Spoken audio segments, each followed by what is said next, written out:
What disturbing rumor turned out to be true at your school? He said, "Hey Steve, hope things are going well there, but I don't have time to chit-chat. I need to record this call and ask you some questions. Do you consent to being recorded, and will you allow me to swear you in so that this is official, and if anything you say is later proven to be false or misleading, you may be subject to criminal charges and a warrant issued for your arrest?"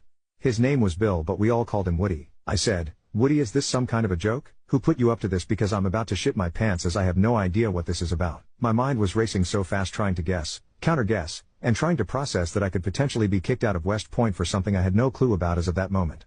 Woody replied, "It's no joke, and this is a very serious case we are investigating concerning inappropriate behavior between an adult and a minor or minors with regard to possible consensual or non-consensual sexual activities or sexual assault."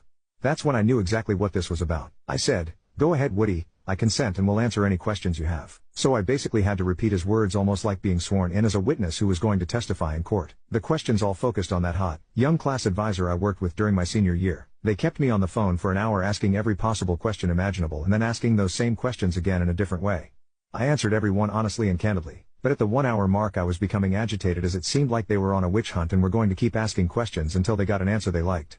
So I spoke up and said, "Gentlemen, you can continue to ask me these questions in any order or format that you desire, but I can assure you that my answers will not change because they are truthful and there was never one moment where Ms. X acted inappropriately in front of me.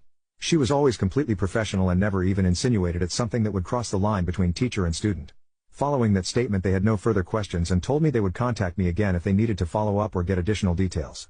My TAC could see I was visibly shaken, so we talked for another hour and I told him everything about the situation. He never had to ask me if I was being truthful because every cadet adheres to a strict honor code that becomes part of who we are. That code states that a cadet shall not lie, cheat or steal, nor tolerate those who do. He told me that I handled things professionally and can hold my head high if I ever return home for a visit. And that was that. I went back to my studies and prepared for my final exams and went home for a short Christmas break. That's when I found out that my teacher, my class advisor, had been found guilty of having a relationship with someone in the current senior class. That relationship was sexual and he was a minor. Seems the student ran around bragging to everyone that he was doing it with the hot teacher. I don't know if it was true or if he made it up. What was true was that she was fired from her job and never allowed to teach again. She had to register as a sex offender for the rest of her life. She lost everything: family, friends, money, possessions, and had to serve time as an inmate in a state correctional facility. If you ask me what I think, I don't believe it. I know the kid who was allegedly in a relationship with her. He was a complete jerk, loud mouth, not smart, not smooth, not good looking, and most of all, he was a liar and a storyteller who would say anything if he thought it would make him look cool. I had wished I could have tracked him down and interrogated him my way. My guess is things might have ended differently. I never got the chance to run into him and the cards he laid were played.